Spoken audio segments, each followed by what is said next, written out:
ఎందుకు చేయట్లేదు మరి? మరి అధిష్టానం ఎందుకు తెలుసుకుందో లేదో మరి ఇక్కడ వాస్తవాన్ని తెలుసుకోవాలి మరి.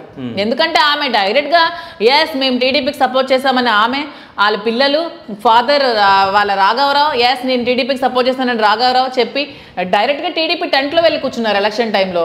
ఫొటోస్ కూడా ఉన్నాయి, ఆమె వీడియోస్ కూడా ఉన్నాయి. సో ఇవన్నీ చూసి ఇప్పటికే అసలు ఆమెకి అధిష్టానం కల్పించుకుని పార్టీని సస్పెండ్ చేయాలి. సో మీరు కోరుకుంటున్నారు సస్పెండ్? Yeah of course. మరి డైరెక్ట్ గా పార్టీకి ఎగ్నెస్ట్ చేసిన వాళ్ళు ఇంకా ఉంచితే ఇంకా పార్టీకి లాస్ అవుతుంది. ఓకే, అంటే ఇప్పుడు ఇదంతా మీ గొడవ పార్టీకి మంచి జరుగుతుందా చెడు జరుగుతుందా మీ వల్ల కూడా? పార్టీకి నా వల్ల ఎప్పుడు మంచి జరగదు. ఎందుకంటే నేను పార్టీ కోసం అహానిషులు కష్టపడే అమ్మాయిని కాబట్టి పార్టీకి నా వల్ల ఎందుకు మంచి జరుగుతుంది. పర్సనల్ లైఫ్ ని మీరు పొలిటికల్ లైఫ్ ని ఎప్పుడు కంపేర్ చేయకండి. అలా చేసే సోకాల్డ్ ఏ రాజకీయ నాయకుడు కూడా ఇప్పుడు ఎవరు కూడా ఇప్పుడు రాజకీయాల్లో ఉండలేరు. ఈ సోకాల్డ్ మన డిప్యూటీ సీఎం పవన్ కళ్యాణ్ గారు 3 వైఫ్స్ ఉన్నారు. 3 వైఫ్స్ పెట్టుకుని డిప్యూటీ సీఎం అవ్వలే.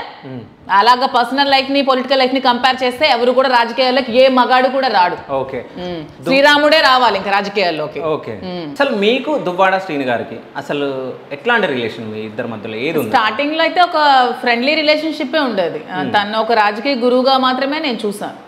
తన దగ్గర నేను రాజకీయాలు నేర్చుకుందామని అనుకున్నాను. ఎందుకంటే తను చాలా నాలెడ్జబుల్ పర్సన్, తన దగ్గర చాలా నాలెడ్జ్ ఉంటుంది మనం నేర్చుకోవడానికి. సో ఆ విధంగానే నేను చూసి ట్రావెల్ చేయడం జరిగింది.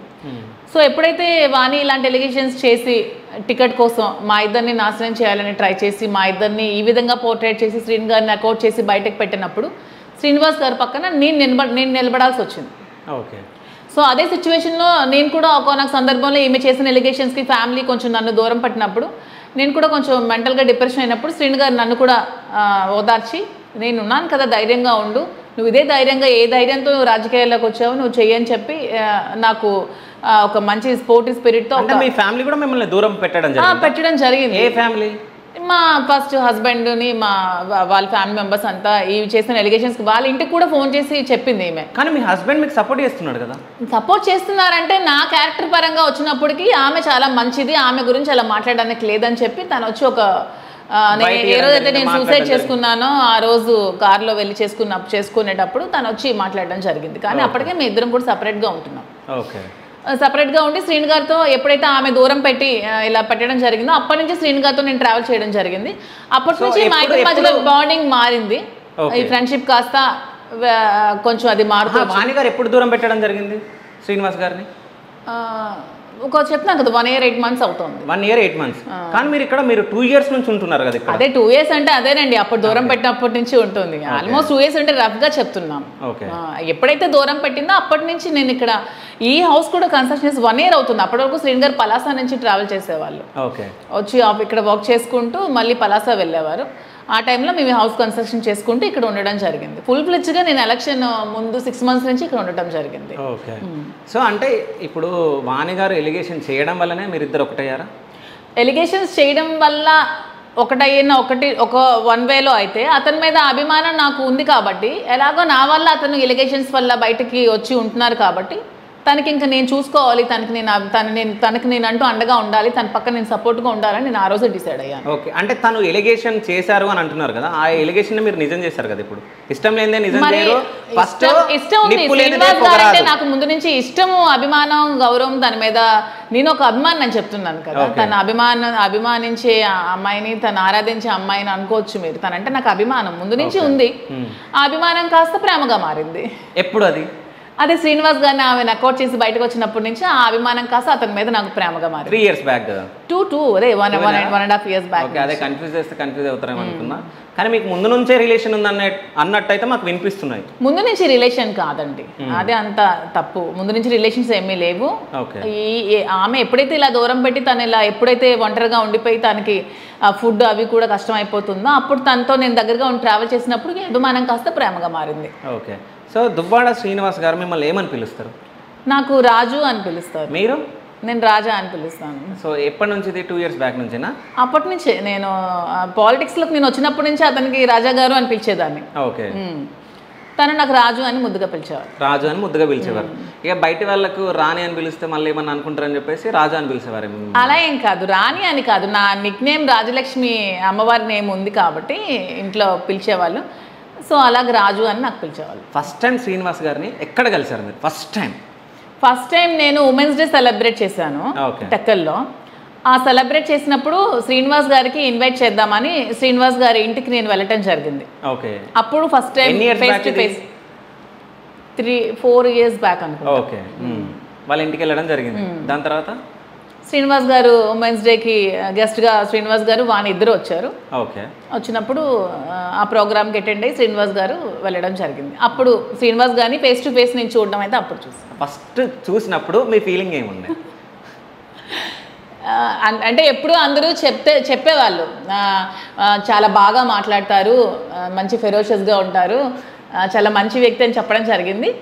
సో నేను ఫస్ట్ టైం వెళ్ళి కలిసి కూర్చునేటప్పుడు మాట్లాడేటప్పుడు అందరూ చెప్పేది నిజమే, ఇతను చాలా మంచి వ్యక్తి, బాగా మా అందరం లేడీస్ అందరం కలిపి వెళ్ళి ఇన్వైట్ చేయడం జరిగింది. ఆల్మోస్ట్ 20 members అందరం కలిసి వెళ్ళాం. వెలిసి శ్రీనివాస్ గారికి కలవడం జరిగింది. మేము వెళ్ళిన వెంటనే మాకు బాగా రిసీవ్ చేసుకున్నారు, కూర్చోబెట్టారు, ఆఫీస్లో మాట్లాడారు. అప్పుడు అనుకున్నాను, సో అందరూ చెప్పేది నిజమే, ఇతను చాలా మంచి వ్యక్తి అని అనుకున్నాను. ఓకే. అంటే లోపల ఏదో ఫీలింగ్ ఉంటుంది కదా, అదేం లేదా?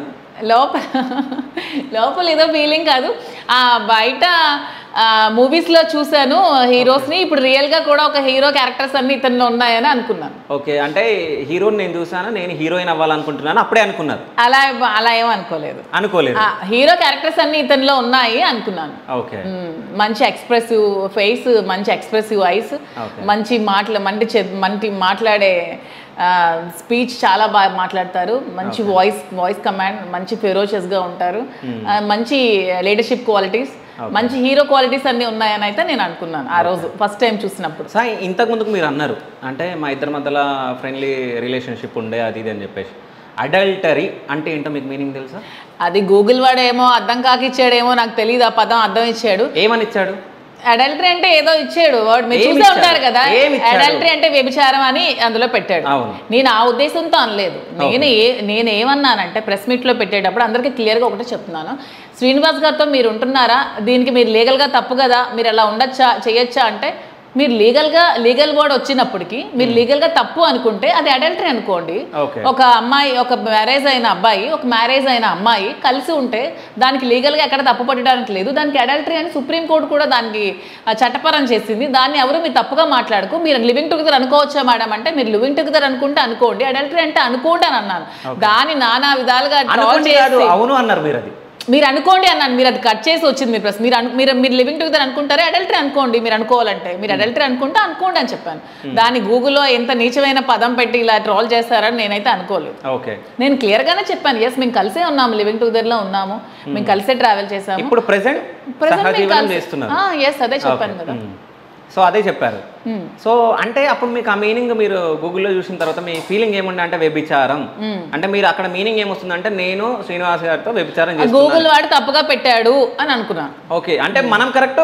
ఇప్పుడు మీకు ఏదైనా డౌట్ వచ్చింది అనుకో, మీరు ఎక్కడ వెతుకుతారు? నిజం చెప్పండి. గూగుల్కి వెళ్ళి వెతుకుతారా? నేను డిక్షనరీలో వెతుకుతాను. డిక్షనరీ ఉందా మీ దగ్గర? ఎక్కడుంది? ఉంది, ఇంట్లో ఉంది. ఇప్పుడు మీరే చెప్పారు అంటే అందులో వాడు ఇచ్చాడు అని, అవునా?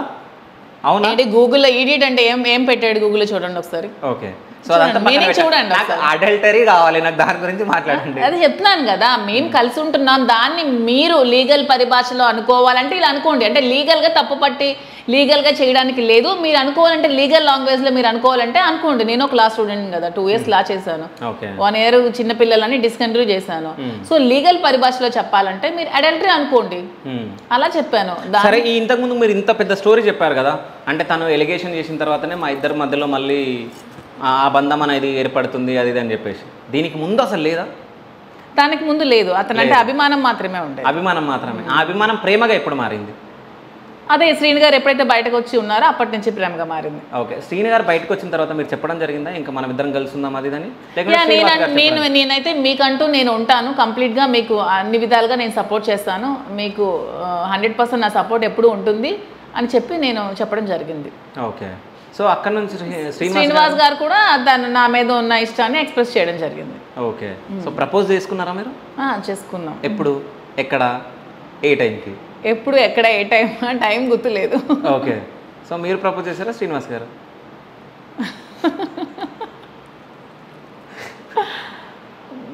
తర్వాత చెప్తాం మళ్ళీ ఇంటర్వ్యూలో శ్రీనివాస్ గారు. నేను లేదు నాకు మా ఇద్దరు ఇంటర్వ్యూ చేసినప్పుడు చెప్తాం. సస్పెన్స్ వద్దు నాకు, చెప్పండి జస్ట్ అంతే. అంటే మీరు ఇద్దరు మాట్లాడుకుంటారా ఎప్పుడు?